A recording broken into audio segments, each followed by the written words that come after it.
Pour l'ouverture de cette 14e journée, vendredi soir, Saint-Étienne-Angers. Après avoir réalisé une très mauvaise saison l'an passé, les Stéphanois sont vraiment à la peine cette année et malgré un départ canon avec 3 victoires de suite, les Verts ont ensuite enchaîné 10 matchs sans la moindre victoire et notamment 7 défaites. Petit à petit, les Verts dégringolent au classement pour se retrouver avant ce match à la 15e place à seulement 2 points du premier relégable, Reims. De son côté, Angers a plutôt bien commencé son début de saison en occupant actuellement la 7e place en restant sur 3 belles victoires en 4 matchs, notamment à Lens et à Nîmes, 5-1. Les hommes de Claude Puel montrent un plus beau visage depuis quelques matchs et ont vraiment besoin de prendre des points. Je pense qu'un nul me semble cohérent pour ce match, je vais dire 2-2 avec un avantage aux locaux.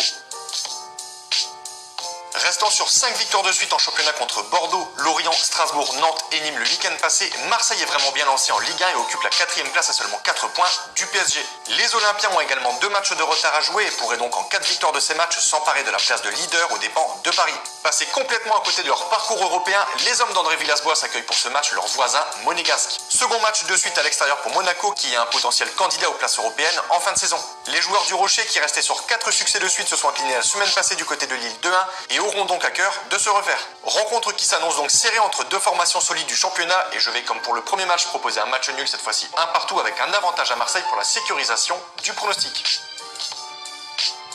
Défait par le PSG le week-end dernier, Montpellier se déplace pour ce match à Lens. Après s'être incliné pour la première fois de la saison à domicile contre Angers, les Lensois ont très bien réagi en signant une très belle victoire sur la pelouse de Rennes 2-0 et tenteront donc de confirmer ce week-end leur bon début de saison. Côté montpelliérain, ils devraient encore noter l'absence de leur attaquant Andy Delors testé positif au Covid-19 et au vu de la forme actuelle de Lens, j'aurais tendance à leur donner la victoire, je vais dire 3-2.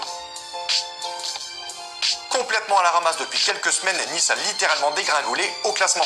Déjà éliminés de l'Europa League, les Niçois ont fait le choix de remplacer leur coach Patrick Vieira par le technicien roumain Adrian Urcea.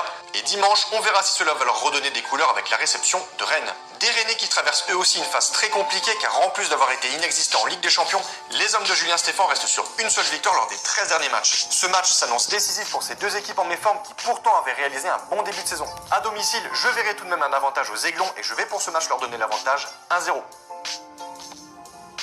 Très bon depuis plusieurs matchs, grâce à un jeu plutôt alléchant, l'équipe de Brest a aligné de belles performances avec 3 victoires consécutives contre Lille, Saint-Étienne et Metz, avant de s'incliner le week-end passé à Bordeaux 1-0 sur un but de Ben Arfa. Des résultats qui leur permettent d'occuper la 12e place du classement à 8 points du premier relégable Reims, qui est leur adversaire du jour. Les Rémois, qui l'an passé avaient fini sur une très belle 6e place, n'y arrivent pas du tout cette saison. À domicile, je vois plutôt une victoire de Brest 2-0 qui en plus a de très bonnes statistiques dans les confrontations directes.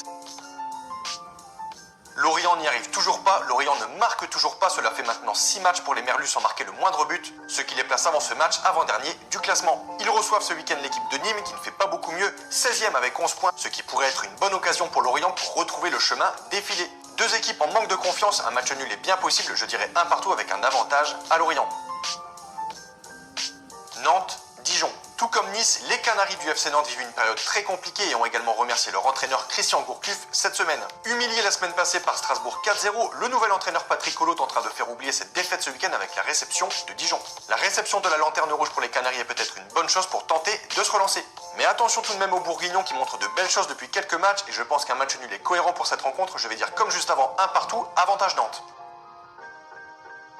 Derby de l'Est, Strasbourg-Metz. Après avoir totalement raté leur début de saison, les Strasbourgeois qui possèdent la pire défense de Ligue 1 a enfin signé une très belle victoire la semaine passée à Nantes 4-0 et espèrent donc bien confirmer cette victoire à domicile. Pour cela, ils devront affronter l'équipe de Metz qui, après avoir réalisé une très belle série d'invincibilité, a légèrement marqué le pas avec 2 défaites de suite contre Brest et Lyon dimanche dernier, 3-1. Strasbourg va-t-il signer sa seconde victoire de la saison à domicile? Je pense que oui et je vais leur donner la victoire 2-1. Tout va bien côté lillois, le LOSC affiche un visage très séduisant cette saison et se trouve en 2e position du classement avec seulement 2 points de retard sur le leader parisien. Battu à une seule reprise en championnat depuis le mois d'août, c'était à Brest le mois dernier, les Dogs ont depuis battu Lorient 4-0 avant d'être tenus en échec par Saint-Étienne 1 partout et de reprendre leur marche en avant la semaine passée contre Monaco 2-1. En parallèle, les hommes de Christophe Galtier sont au moment où je tourne cette vidéo en tête de leur groupe Europa League avec 1 point d'avance sur le Milan AC et sont donc qualifiés pour les 16e de finale. Les Dogs reçoivent pour cette 14e journée des Bordelais qui malgré leurs 2 récentes victoires restent selon moi trop irréguliers. Je dirais victoire de Lille 2-0. Dernier match de cette journée, l'affiche du dimanche soir, Paris Saint-Germain-Lyon. Les Parisiens qui depuis cette semaine sont qualifiés pour les huitièmes de finale dans un match qui s'est passé sur 2 jours. Résultat final 5-1 pour les Parisiens avec un triplé de Neymar et un doublé d'Mbappé. Les Lyonnais qui cette année ne disputent que la Ligue 1 sont en forme depuis un bon moment et restent même sur 6 victoires en 7 matchs et sont invaincus depuis le 15 septembre et leur défaite à Montpellier. Statistique des confrontations, Lyon n'a plus gagné au Parc des Princes en championnat depuis 2007. Les Parisiens restent même sur 9 succès consécutifs à domicile face aux Guns. Selon moi, Paris gagnera ce match 2-0.